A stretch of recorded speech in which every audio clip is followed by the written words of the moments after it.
Game 1 win. Thank you very much, D-Man, and what a game it was. It started off incredibly dramatic and action-packed. I want to start with the picks and bans because I felt like, Royal made it very clear they were targeting Bengi's champion pool. Bengi just resorted back to that Jarvan, who I personally love him on. It was the champion I associated with him in Champions. What was your take on picks and bans?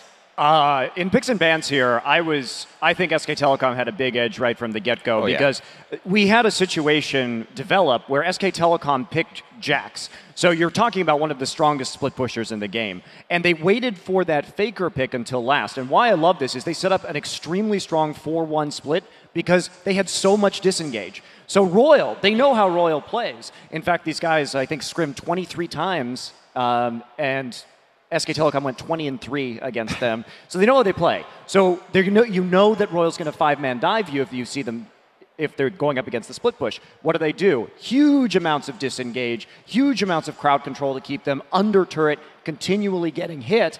And there was really no answer. Royal picked an all-in composition. The Malphite, not as strong against non-auto attack champions as well. It was a little wacky. So definitely the top lane was a big problem. I think that banning out the Renekton against them is huge because you could see they spent a long time even deciding. They didn't know what else to go with up in that top lane. But I have to say, Royal's focus onto Bengi with the bans was what really kind of blew me away there. I was like, why are they banning out? Bengi is not a liability in Champion Select. He plays all of the high priority junglers right now. He can easily play, Jarvan or at least Lee Sin by. But the reason that people thought he was tunneling on Lee Sin before is because he was trying to take that away from Watch in their games versus Naj and Sword. And man, did Bengi just rule this game from the first couple minutes. And honestly, until very recently, Bengi was not a player that was known for Lee Sin. He was an Elise and Jarvan main. He pulled out the Vive very recently and started drawing bans that way as well. But I mean, I think it's great for SK Telecom that he's able to absorb all these bans because he always has another card to play. I think Lucky is actually the liability in the jungle over there. I feel like Doublelift is wanting to get something. Yeah, I definitely agree with everything you guys have said. I think Bengi is definitely a contender for just best jungler in the world right now. He's playing so well. Like, every one of his movements is so calculated, where I feel like Lucky is playing really sloppy. He's playing really reactive. Bengi is the one who initiated the game-turning moment. He went to 4v2 dive bottom lane. They killed Uzi and Tabe and took the tower and then took Dragon off of it. That was a Faker and Bengi initiated play. Let's actually talk about this a little bit because we've really, we've gone from the picks and bans and we've been highlighting now Bengi because he was so heavily targeted and he still had a very big impact.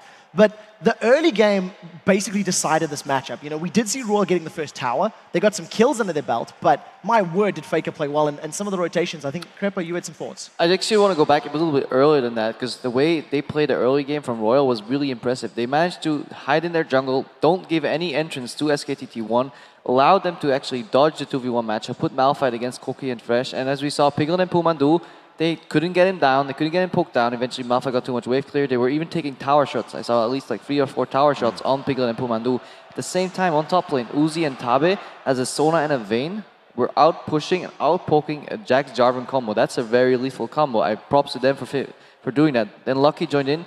Ideal 3v1 push, like all went really well. In the middle lane, Faker was getting out CS'd. He was down 10 CS on the first 4 waves. But then, that's what everybody's talking about. Bengi Faker synergy comes in. Fakers opens up with a body slam. Transitions that with his flash, key signature move for Gragas players this tournament. Flashing mid body slam, catching your opponent off guard.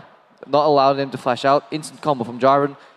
Barrel to finish it off. Beautiful play. I'm really glad you brought that up because everyone's talking about, oh yeah, Faker played this matchup really well, but where's the jungler credit?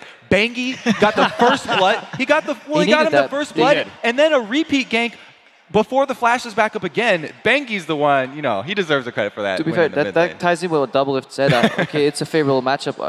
Orianna does really well early, but 10 CS up and complete wave control. If Bengi was not there to help Faker, this game could have gotten a lot different. And for me, really the watershed moment of this game here was that rotation into the bot lane, the 4v2 dive that allowed them to take the dragon and really control this game. And there are certain times when losing that early tower can actually be beneficial to you if you play it outright.